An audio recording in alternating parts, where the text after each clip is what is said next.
Geç kaldım. Çok geç.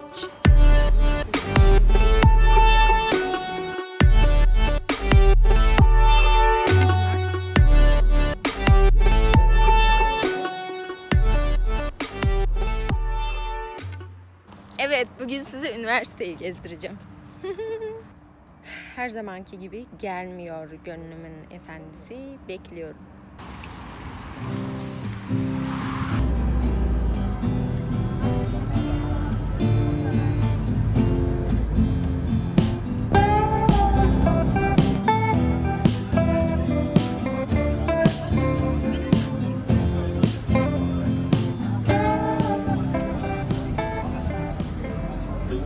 Şimdi buradan diğer aracı aktarma yapacağım, üniversite aracına.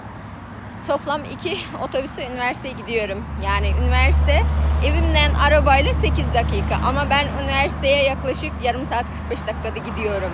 Aktarmalar yüzünden, beklemeler yüzünden.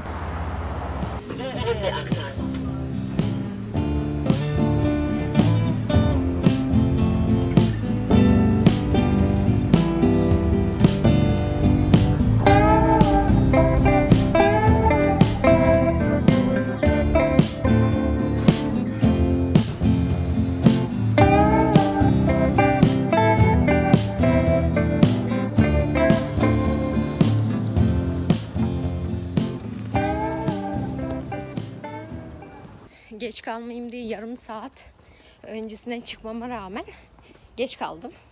Ve haber verdim sınıfa geç kalacağım kusura bakmayın diye. Bizim grup var.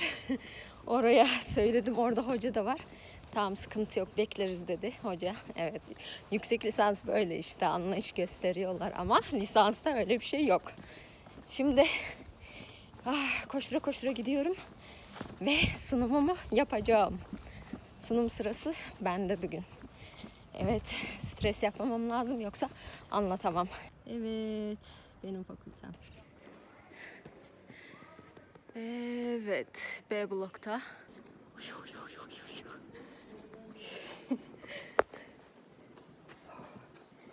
geç kaldım. Çok.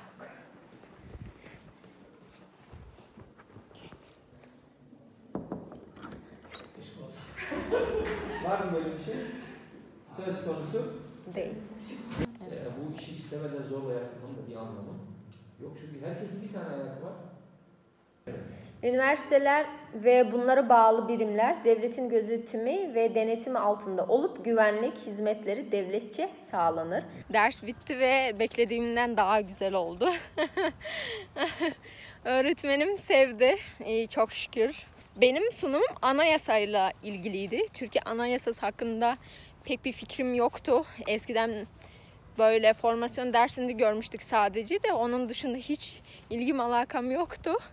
Evet, bugün komple onu sunmuş oldum. Birazcık da anayasayla ilgili bir şeyler öğrenmiş oldum. Şimdi de size biraz etrafı göstereyim. Şurası kütüphane.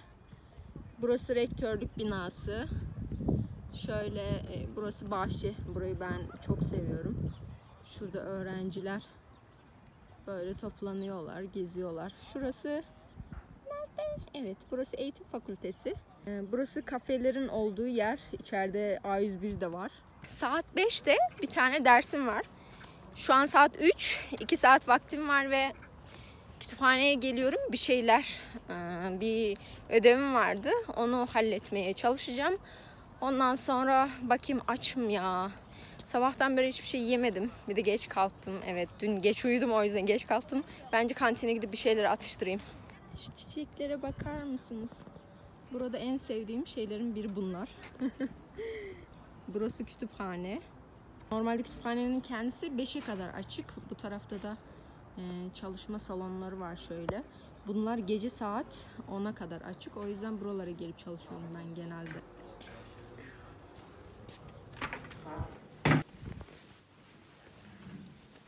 Şurada boş yer var.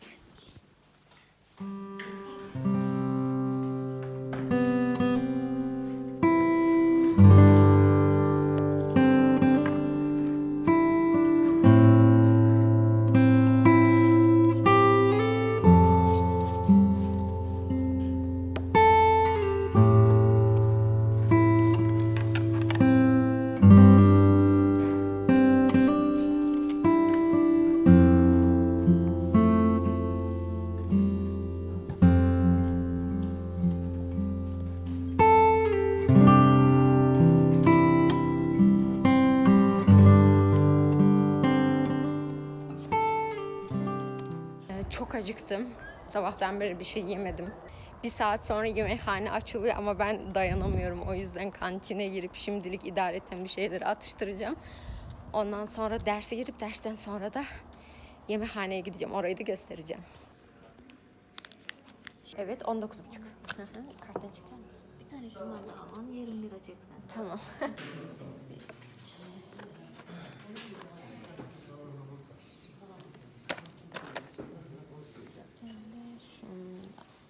Hem soruyu konuşturuyor hem de saçmalıyor.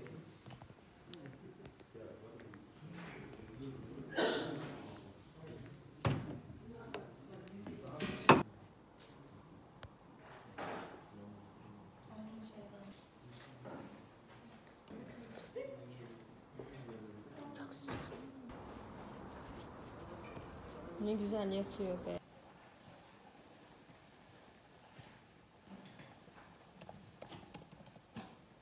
Evet, para çekme zamanı. Bakalım 50 TL verecek mi? Makbuz istemiyorum. Evet. Normalde bankamatikler vermiyor 50 TL'ye. Burası veriyor. Muş.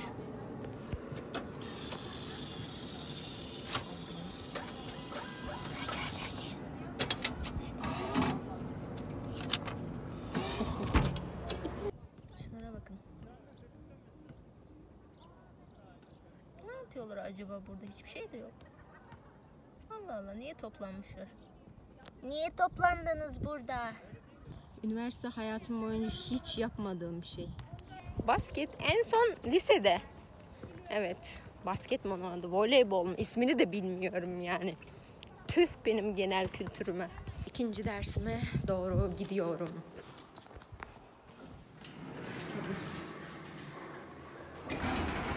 Gör beni. Görmüyor bu kapılar beni, görmüyor.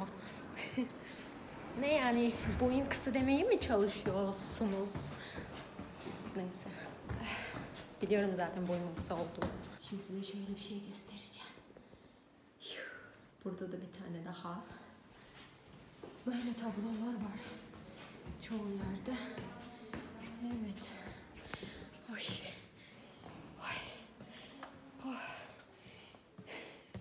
Salıklanmam lazım.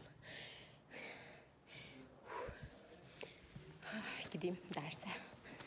Dersime girdim çıktım. O derste sadece ben varım. Sınıfta 3 kişiydik ama diğerleri okula devam etmiyor. Sadece ben olduğum için bütün ödevler bana veriliyor. Bütün konular benimle konuşuluyor.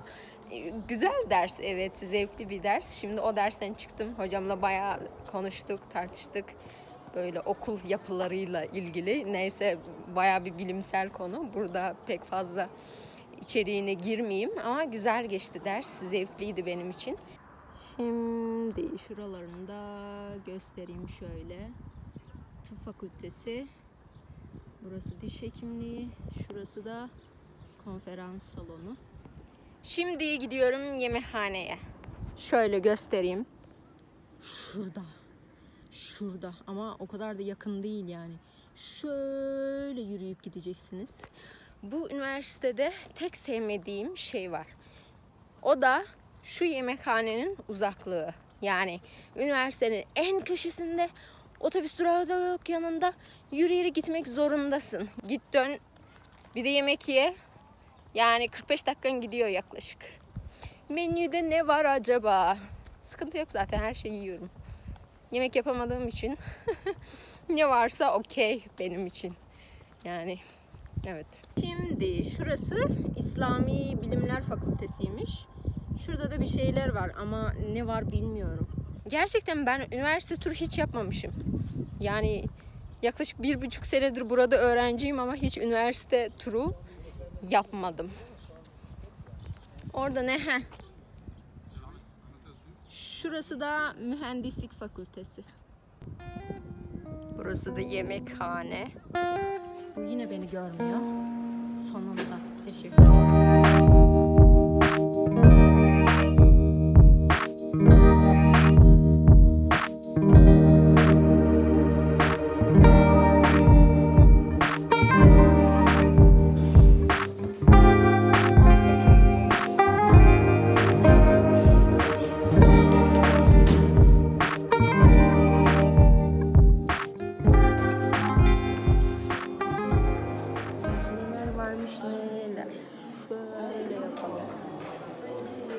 çirkinliğim ortaya çıktı.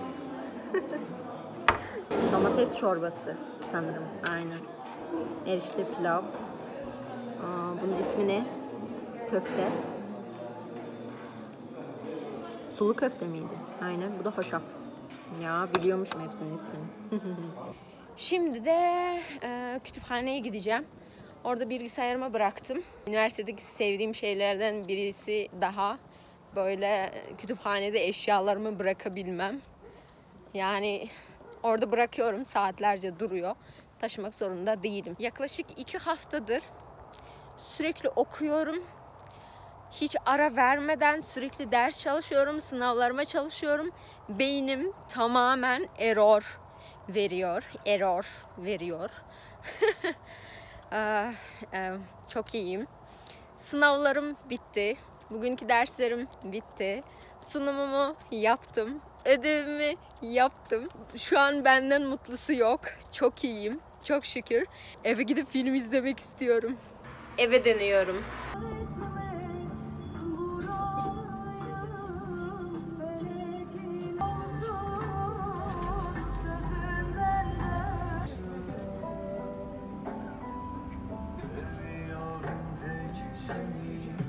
Evet, eve geldim.